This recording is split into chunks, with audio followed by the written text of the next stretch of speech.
Notre système de protection sociale est beaucoup trop généreux. C'est un de mes préférés.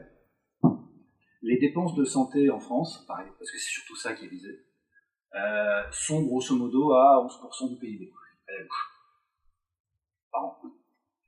Ce qui est dans la moyenne haute des pays riches. Donc en fait, c'est totalement normal et c'est largement en dessous, par exemple, des États-Unis, qu'on vous présente comme étant...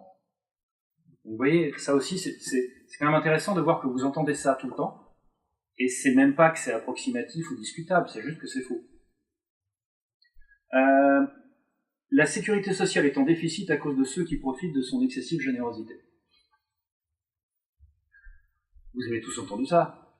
Alors, on a des estimations, je les ai mises dans le bouquin, on a des estimations sur la fraude à la sécurité sociale, qui existent, hein, il faut pas être dans le déni des problèmes.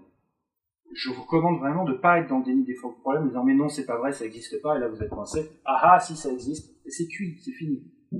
Non, simplement quantifier les problèmes. Par exemple, il y a trop de gens qui abusent des urgences. Cet argument arrive tout le temps. Bah, vous expliquez, c'est dans le bouquin, le budget total des urgences, c'est un pouillème du total du budget de l'assurance maladie, donc c'est pas possible que l'abus d'urgence nous mette dedans. C'est juste impossible. Vous voyez? Parce que c'est 0, quelque chose en pourcentage. C'est rien.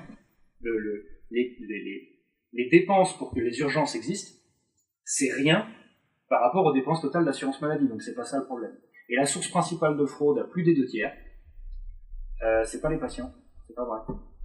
C'est des médecins qui font des prescriptions bidons à des patients imaginaires, et des hôpitaux ou des cliniques, enfin plutôt des cliniques en l'occurrence, sans vouloir être désagréable, qui facturent, sans vouloir balancer mais quand même, qui vont facturer des prestations qui n'existent pas, pour se les faire rembourser par l'assurance maladie.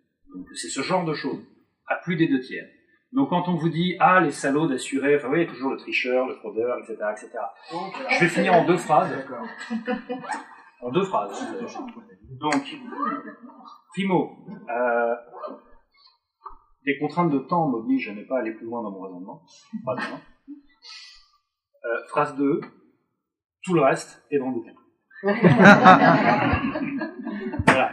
Plus sérieusement, si j'avais pas fait trop détaillé sur un certain nombre de thèmes, et j'en suis désolé, j'aurais pu vous parler des stratégies pour battre l'antisocial, c'est-à-dire en résumé, en résumé même pas, en quintessence, le front social et le front politique. Et donc, c'est le dernier chapitre et l'épilogue. Voilà. Donc, on va vous inviter à répondre. Mais avec plaisir. Moi, plus je viens dans le Finistère, plus je suis content. Je veux pas parler à la place de la librairie qui m'accueille, mais je reviendrai avec plaisir. Voilà.